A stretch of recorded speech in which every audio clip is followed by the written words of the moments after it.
Bonjour à tous, los petits amigos de la communauté Naotech TV. Aujourd'hui, j'avais envie de vous faire un module sur la post-prod en photographie, car vous êtes d'accord, le numérique, c'est fantastique, mais encore faut-il savoir retoucher ces images.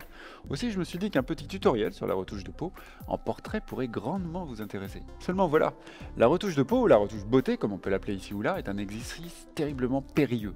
En effet, en matière de retouche, le meilleur côtoie le pire, et nombreux sont les blogs ou les sites qui diffusent à longueur de page web des exemples de ratage sous Photoshop.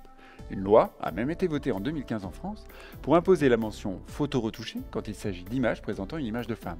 Effectivement, le risque est le suivant. À l'aide d'outils informatiques de plus en plus puissants, on risque de créer un idéal de beauté qui n'existe pas, quelque chose qui est au-delà de la réalité.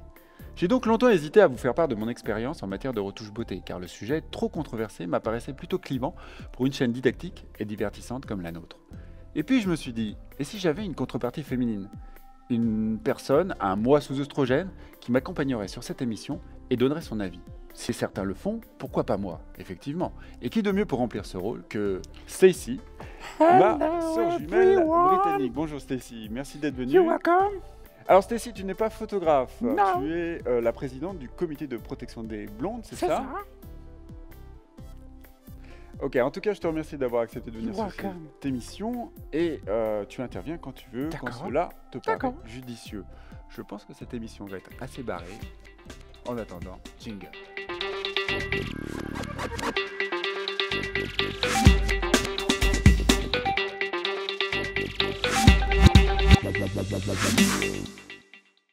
Pour cet ensemble de retouches, on va procéder à un jeu un peu différent puisque nous n'allons pas retoucher un visage, mais une vieille pomme. Cette photo de vieille pomme vient de ma série actuellement en cours sur Instagram que j'ai appelée Herbier et dans laquelle chaque jour je publie une image de plante, de fleurs ou de fruits en noir et blanc. Oh oui, c'est végétal. Oui, c'est très végétal, c'est d'ailleurs pour ça qu'on entend les oiseaux autour de nous. Merci Stacy. Une photo donc qui nous amènera de cette vieille pomme vers celle-ci. Un ensemble de techniques que nous allons aborder, il y aura notamment la séparation de fréquences, l'outil tampon, l'outil sparadrap, et à la fin on abordera la retouche de géométrie via le filtre fluidité. Accrochez donc vous à votre tablette et nous allons commencer. À propos de tablette d'ailleurs, vous n'êtes pas obligé d'en avoir une, il se trouve que pour cette vieille pomme je vais avoir beaucoup de travail et cet outil me sera très utile, mais dans le cadre de retouches plutôt légères, une souris ou un trackpad peuvent amplement suffire. C'est parti donc pour un tutoriel non certifié par Adobe Photoshop, un tutoriel non certifié mais bio et végétal. Donc c'est parti, voici la pomme, nous sommes avec l'image 8432.psd, je l'ai exportée depuis un fichier RAW, mais voilà, elle est en couleur, comme vous pouvez le voir, et on va pouvoir attaquer la retouche avec séparation de fréquences. Alors, qu'est-ce qu'on va vouloir faire sur cette image? On va vouloir faire, on va dire principalement deux choses, enlever les rides de toute la pomme, ça c'est la première des choses et c'est ce qui va nous prendre le plus de temps, et puis ensuite on va essayer de retrouver la forme originale de la pomme au départ, c'est-à-dire en général une pomme c'est plutôt circulaire, donc comme vous pouvez le voir là je suis en train de tracer une sorte de cercle, voilà, et on peut voir que avec la vieillesse, cette pomme a perdu un peu de sa splendeur, et donc le filtre fluidité nous aidera à la fin de la retouche à retrouver la forme un peu sphérique de la pomme. Voilà, je quitte la sélection et on aborde la séparation de fréquences. Alors la séparation de fréquences c'est quoi? C'est l'idée de se dire, eh bien ce serait très cool si je pouvais retoucher séparément ce qui est de l'ordre des textures de la pomme, c'est-à-dire par exemple les rides qui sont ici, ou les petits points qui apparaissent ça et là, et puis les variations de couleurs qui sont par exemple le passage du jaune au marron. Voilà. Et ça, la technique de la séparation de fréquences nous le permet. Comment on procède pour mettre en place cette séparation de fréquences? Alors accrochez-vous au pinceau, c'est parti. Je prends mon calque original. Alors pas besoin de refaire une copie. Enfin, le conseil c'est toujours d'en faire une copie au départ. Mais comme en l'occurrence j'ai exporté cette image depuis un fichier RAW, et bien il se trouve que mon fichier PSD est lui-même une copie. Donc moi je ne vais pas me prendre la nénette. Et je ne vais pas du tout faire une copie supplémentaire. Je vais par contre en faire deux à partir du calque de départ. Alors pour ça, plusieurs possibilités faciles. Soit vous amenez votre calque sur le petit icône ici et ça vous fait une copie, soit vous appuyez sur la commande Pomme J et ça vous en fait une deuxième. Alors je vais les renommer parce que si vous allez voir, si je fais pas ça, on va être vite perdu. Je double-clique, celui-ci je vais l'appeler couleur au pluriel. Et le suivant, en double-cliquant, je vais l'appeler texture, au pluriel aussi, allez, soyons fous. Et c'est sur ces deux calques-là que nous allons travailler principalement.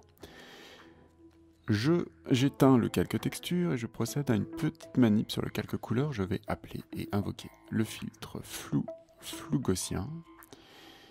Et je vais procéder à un floutage de l'image, de manière à ce que je ne fasse pas disparaître totalement en fait ce qui est de l'ordre des textures, c'est-à-dire les rides, mais que je arrive quand même à flouter un tout petit peu le jaune des couleurs. Il se trouve que pour cette image, j'ai le sentiment que voilà, un petit 10 serait plutôt une bonne valeur. Voilà, on va passer à un rayon de 10, on l'applique, bim, on a un petit flou, vous voyez, avec et sans. Je passe maintenant à mon rayon, sur mon calque texture. À ce calque texture, je vais lui appliquer une soustraction en fait de l'image qui est en dessous, puisque en fait l'idée, c'est que ce calque n'est plus en fait des éléments, des informations de couleur, mais les informations uniquement de texture. Et pour ce faire, je vais dans Image, puis Appliquer une image. Et là, je choisis en fait le calque qui m'intéresse. Il se trouve que, comme je les ai renommés, voilà, j'ai les 3 calques de mon image, arrière-plan, couleur et texture. Je choisis donc couleur, c'est celui-ci qui m'intéresse. Et c'est celui-ci que je vais vouloir soustraire en prenant l'option soustraction. Soustraire de mon image tout au-dessus. Voilà, grosso modo, retenez bien juste les paramètres qui sont ici. Ici, 2, 128, vous touchez à rien. C'est très bien comme ça. Et vous faites OK. Et là, on se retrouve avec une image qui ressemble un tout petit peu au filtre passe haut que vous avez peut-être déjà essayé sous Photoshop. C'est à peu près la même chose en fait. Sauf que là, en fait, dans ce filtre passe haut, eh bien, le rayon du filtre est déterminé par le calque couleur qui est en dessous. Donc, on a ces deux images et on se dit, bah, mon brave monsieur, qu'est-ce qu'on fait? Hein, ce châssis, qu'est-ce que tu penses qu'on va faire? Rien, hein? Tu ne penses rien, n'est-ce pas? D'accord. Je vais sur mon calque texture et je vais lui demander de se mettre en mode lumière linéaire. Voilà, une fois que vous avez appliqué ça, vous pouvez, pour que les choses soient mieux rangées, regrouper ces deux calques dans un dossier que nous allons appeler retouche, séparation, fréquence. Bon, voilà, on va abréger un petit peu comme ça. Si vous avez bien fait les choses, je vais agrandir mon image, voilà, à 100%. Si vous avez bien fait les choses, quand vous éteignez ce groupe de dossiers, eh bien, vous ne voyez aucune différence avec l'image de départ. C'est génial, ça marche, on peut donc continuer. Je vais commencer par travailler sur mes textures, c'est-à-dire toutes les petites rides qui sont ici, qui me chagrinent un petit peu. C'est à mon avis le principal boulot qu'on va faire. Pour que cet épisode de Neotech TV soit assez court, je vais vous faire la démonstration sur une zone de la pomme et puis ensuite je vais accélérer pour faire tout le reste. Parce que sinon, évidemment, vous allez passer toute votre soirée et vous avez sûrement autre chose à faire que d'écouter ma voix qui susurre dans le micro. Enfin, ça vous plaît sûrement forcément, mais je vais faire que ce soit assez rapide quand même. Donc sur cette zone-là, voilà, on va considérer qu'ici, la zone qui est là, la ride, est une zone que je veux supprimer. Donc je vais prendre mon outil tampon. Et oui, l'outil tampon, le bon vieux outil tampon. Opacité à 100%, flux à 100%, et surtout, détail très important, ici, si vous êtes réglé sur actif et inférieur, décochez-le et revenez seulement sur le calque actif. Je vous montre tout de suite ce que ça fait si vous ne le faites pas. Je viens faire un petit coup de tampon, et là, oh, c'est pas joli du tout. Commande Z, je vais donc sur calque actif, et là je vais aller sélectionner une zone que je trouve plutôt pas trop mal, en tout cas pas encore trop ridée, et je vais aller passer sur ma ride qui est là.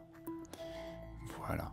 Et là vous voyez, merveille de la technologie, on efface, on va dire, la partie texture de la ride. On a encore la partie couleur, mais celle-là on va la travailler après. Je vais travailler là-dessus sur plusieurs zones. Je vais agrandir un petit peu ma zone de travail de façon à ce que vous compreniez mieux le principe. Voilà. Je vais aller attaquer cette ride-là. À l'attaque! C'est parti. Vous voyez, j'ai encore les informations, on va dire, de couleur et de tonalité sombre qui sont présentes. Mais si je veux supprimer, par exemple, uniquement un point, on va dire ces espèces de petites cornes, cette petite sécheresse qui s'est provoquée en surface de la peau de la pomme, eh bien je peux y aller tranquillement et je vais les supprimer. Parce qu'au départ, quand une pomme est neuve, elle n'a pas toutes ces petites excroissances qui viennent. Et là, on commence à entendre le ventilateur de mon ordinateur. Et oui, il travaille et donc il s'essouffle. Alors, ça c'est pas mal, vous voyez,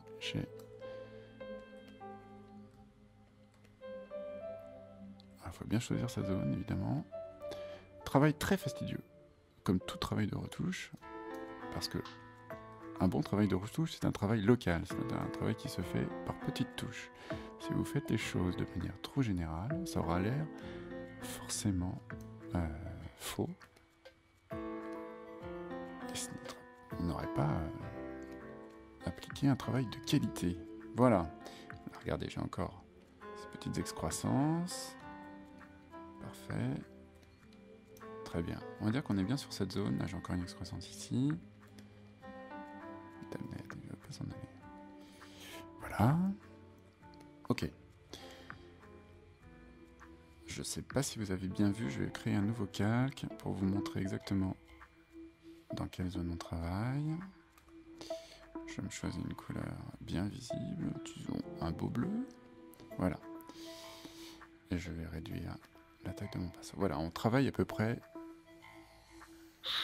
ici. Décidément. Ah oui, parce que je suis en flux de 13%. Je vais vous expliquer aussi le principe de la différence entre flux et opacité dans une minute. Voilà. Donc là, on est plutôt pas mal. C'est ici qu'on travaille. Je vais passer CTRL Z. Donc ça, c'est mon calque qui n'a rien à faire. C'était juste un calque de démonstration. Je vais le repasser, si j'y arrive, au-dessus de tout le monde. Il est là juste pour vous montrer où on travaille. Je vais passer maintenant dans mon calque couleur. Je décoche mon bleu. Et je vais utiliser mon outil lasso. Voilà, 0 pixel, on y est. Voilà. Je viens saisir la zone justement sur laquelle je viens de travailler, avec mon lasso. Et je veille à ce que le dégradé de ma sélection soit suffisamment important. Car regardez, si je passe en mode masque, si j'applique maintenant ma correction, la frontière entre la partie corrigée et la partie non corrigée va être trop visible. Donc, je décoche ma sélection. Et cette fois-ci, je vais sélectionner une valeur qui, en général, est aux alentours de 20 pixels. C'est plutôt pas mal, regardez. Là, je viens sélectionner. Et là, je reviens sélectionner ma zone de travail.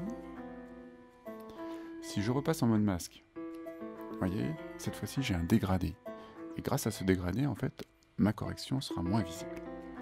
Dans cette zone de travail et sur mon calque texture, j'applique à nouveau le filtre flou gaussien. Aïe, je me suis trompé. J'ai dérapé. Voilà. Et je viens tirer sur le curseur de manière à trouver une zone qui me plaît bien. Voilà. Là, je trouve ça plutôt pas mal. Voilà, je suis à 41, ce qui est un peu fort. J'avoue que dans une retouche classique de peau, vous n'irez pas sur des valeurs comme ça, hein. Vous serez beaucoup plus faible. Mais là, en l'occurrence, pour notre vieille pomme, il faut y aller. Et je désélectionne ma zone.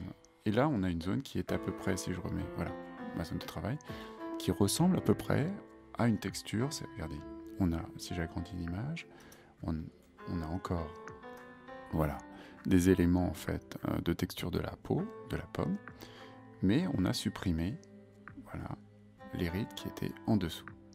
C'est merveilleux, n'est-ce pas? Alors, vous me direz, d'accord, mais il reste encore des zones un petit peu à droite et à gauche qui sont pas très jolies, qui sont un petit peu sombres ici, etc., etc.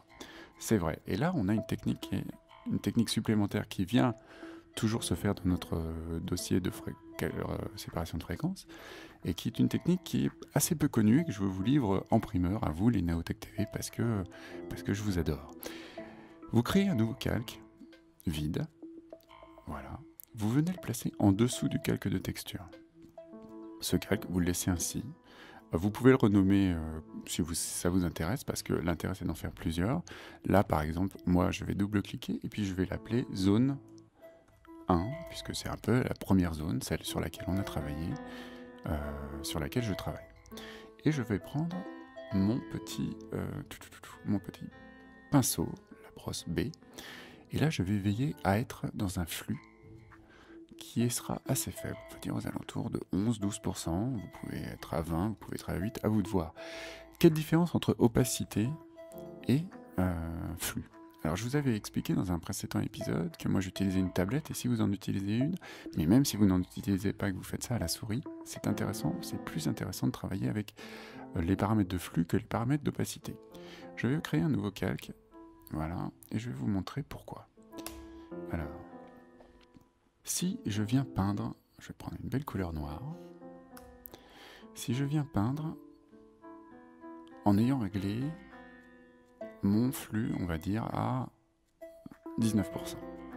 Je vais agrandir mon pinceau pour que vous voyez bien. Eh bien, vous voyez que je peux peindre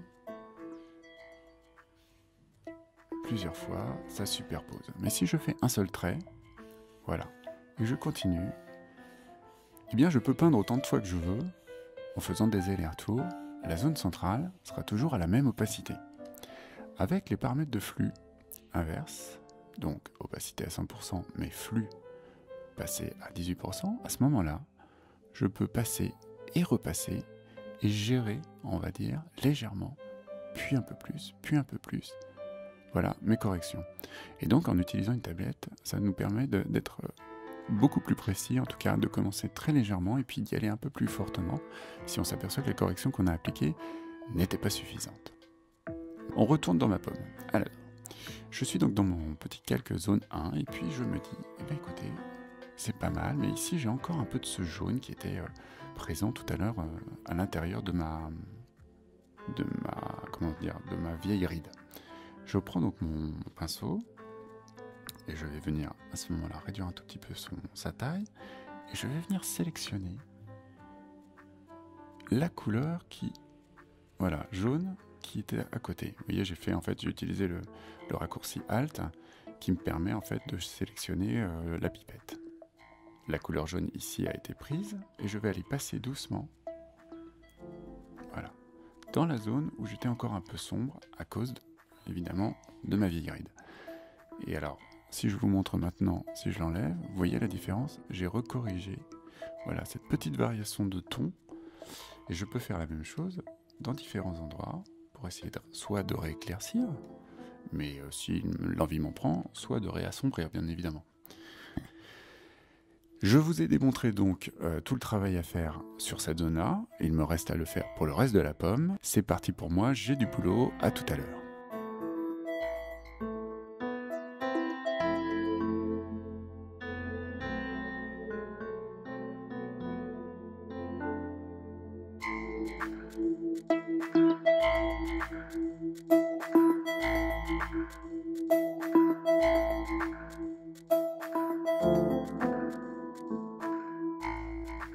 Stécie, j'ai pas voulu en parler quand on était en direct, mais t'aurais pu te raser quand même. Voilà, j'espère ne pas vous avoir perdu trop avec mes Stécie, non, retour plateau là. Stécie ah Ok.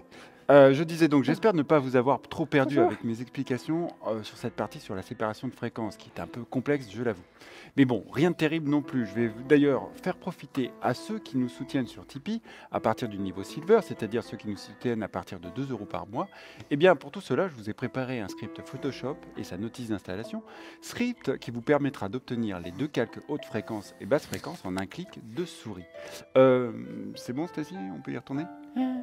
Donc notre retouche de couleur et de texture est terminée. Nous allons créer un calque au-dessus qui va reprendre toutes les corrections faites précédemment avec le raccourci adoré puisqu'il nous faut à peu près 18 doigts pour pouvoir le faire, qui est commande, Alt, Maj, N et E. Voilà, ça nous crée ce calque-là. C'est sur celui-là que nous allons travailler. Les deux en dessous, on n'en a plus besoin. Voilà, on va juste travailler sur calque 1 qu'on peut renommer pomme, jaune, mais cabossé. Voilà. Elle est encore un peu cabossé. Parfait. Donc, on va attaquer là cette fois-ci avec le filtre fluidité. Donc je sélectionne, c'est pas la peine de sélectionner toute l'image pour cette retouche.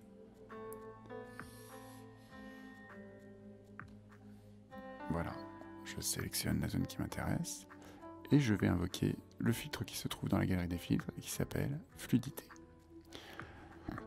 Une fois que je suis là, eh bien, écoutez, ce qui est bien, c'est que comme j'ai fait une sélection ronde, ça va me servir de référence. Mais l'idée, vous voyez, c'est d'utiliser cet outil-là, de l'avoir d'ailleurs assez grand, mais pas trop fort. Je vais réduire sa pression et surtout, je veux réduire son pas, voilà. Et je vais, par petites touches, si je le trouve trop gros, je le réduis. Je vais revenir, voilà.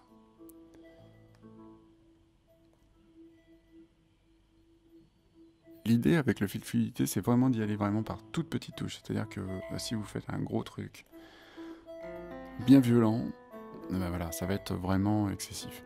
Il faut y aller vraiment parcimonieusement. Vous faites quelques centimètres, quelques millimètres avec votre souris, avec votre stylet. Et vous essayez de revoir un petit peu, moi je le fais vraiment à l'œil, hein. Vous essayez de retrouver un peu la forme originale de la pomme. Après, ça ne doit pas être complètement circulaire, hein, ça reste un fruit.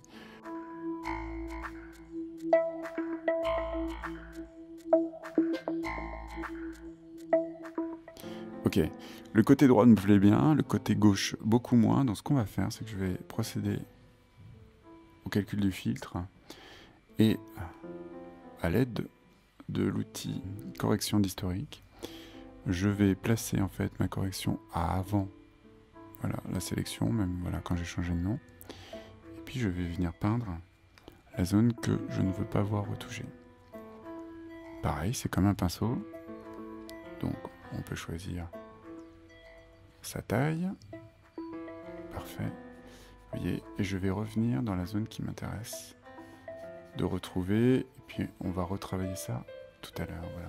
Voilà, vous avez une démonstration de l'outil fluidité, c'est-à-dire que je vais vous montrer ce à quoi on était avant. Évidemment, si je ne raffiche pas mon masque. Voilà. Donc, les 3 étapes de notre retouche de pomme. Au départ, nous avions une vieille pomme cabossée et fripée, puis moins fripée, mais toujours cabossée, et enfin, une pomme à qui on a fait retrouver une forme, on va dire, commercialement acceptable. Voilà, donc notre pomme, elle est terminée. Il m'aurait resté, enfin, si on voulait faire les choses bien, effectivement, il me reste évidemment à retoucher toute la partie qui est là, puisque c'est un reflet dans un miroir et que si je le laisse comme ça peut paraître bizarre. Après, ça peut être un style, hein. On peut évoquer effectivement ça peut raconter l'histoire de la vieillesse qui s'annonce dans le reflet du miroir, une sorte de portrait de Dorian Gray en photographie avec une pomme. Bref, on passe à une autre image, puisque je suis avec Stacy, on passe à une image de blonde, pour vous montrer quand même ce qu'il y a d'intéressant à faire en retouche sur un vrai visage. Voilà, c'est une photo que j'ai faite il y a quelques années avec un modèle, mais je vais vous montrer les 2-3 zones que je retoucherai en fait avec ma technique de retouche de peau. Il y a notamment en fait cette partie-là, voilà, qui vient sous le nez. Je ne sais pas le terme exact en fait de ces petites ridules qui sont ici et qui sont en général pas très esthétiques. Il y aurait forcément ici une petite retouche au niveau du nez. Et puis, éventuellement, on a quelques ridules ici en dessous des yeux. Et les fameuses rides du lion, qui sont assez légères, mais qu'on peut retoucher ici. C'est ce que j'aurais retouché, en tout cas, dans cette image. Et donc, on répète, ici, les petites rides ici et ici. Et puis, il y aurait aussi, éventuellement, une petite retouche de brillance. Alors, moi, je vais vous donner ma technique pour les brillances. Et là, je vais vous le faire en direct. C'est assez rapide. J'utilise le filtre qui est ici, qui s'appelle tampon. Enfin non, c'est pas le tampon, c'est le pansement. En fait, dans l'outil correcteur. Et l'outil correcteur, dans ses paramètres, vous avez un outil. Alors moi, j'ai fait dans une. Vous l'avez pas comme ça, vous, parce que j'ai conçu ma barre spécifiquement. Mais voilà, quand vous cliquez sur l'outil correcteur et que vous déplacez, vous avez tout un menu qui se défile et vous avez ce qu'on appelle l'outil pansement. Voilà, je crois que c'est l'outil pansement. Et en fait, ma technique, c'est de venir sélectionner la zone où il y a la brillance, la déplacer sur une zone où il y a moins de brillance. Alors je vais venir exactement là, je lâche, voilà, je trouve ça super. Je ne désélectionne pas tout de suite, oh là non, surtout pas. Je vais dans édition et là je fais atténuer, rapiécer le contour. Donc en fait je demande une atténuation de l'action que je viens juste de réaliser, et il faut le faire tout de suite après. Si vous faites une autre action derrière, c'est fini, vous ne pourrez plus le faire. Ou alors vous avez eu l'idée de le faire sur un calque au-dessus, et ça c'est une bonne idée aussi, mais là en l'occurrence on l'a fait directement, et je demande à atténuer, on va dire à 50%, mon effet de tampon sur la zone brillante. Je peux désélectionner maintenant, et comme vous pouvez voir, on va faire avant et après, voilà. C'est assez discret, il reste encore un peu un point chaud, c'est-à-dire un point de lumière sur le bord du nez, mais il est pour le coup beaucoup moins brillant, un peu comme si la maquilleuse avait rajouté un tout petit peu de plus de poudre sur le bout du nez. Voilà, c'est la dernière technique que je voulais vous donner, et puis maintenant, on retourne en plateau. Et voilà, los amigos, la retouche c'est fini pour aujourd'hui. Encore une fois, n'abusez pas de toutes ces techniques comme nous venons de le faire avec cette pauvre vieille pomme. En retouche, il vaut mieux en effet avoir la main légère et penser à ce que veut notre modèle. Une image qui le ou la représente le mieux, plutôt qu'un stéréotype qui n'a rien à voir avec la personne réelle que vous aviez devant votre objectif. Rappelez-vous en effet, quand les dieux de l'Olympe offrirent le feu à l'humanité, celle-ci sut en faire des trucs plutôt pas mal, mais aussi des trucs beaucoup moins intelligents. Et il en va de même avec votre tampon sous Photoshop. Merci d'avoir suivi cet épisode. Si vous voulez revoir Stacy qui est partie se raser, eh bien n'hésitez pas à nous mettre plein de pouces bleus en bas de la vidéo. Vous savez que cela nous aide beaucoup. Évidemment, pensez aussi à vous abonner à la chaîne si vous ne l'avez pas déjà fait. Je vous dis à très bientôt. Je vous dis bye bye. Honey, Oui? je te le plais plus comme ça.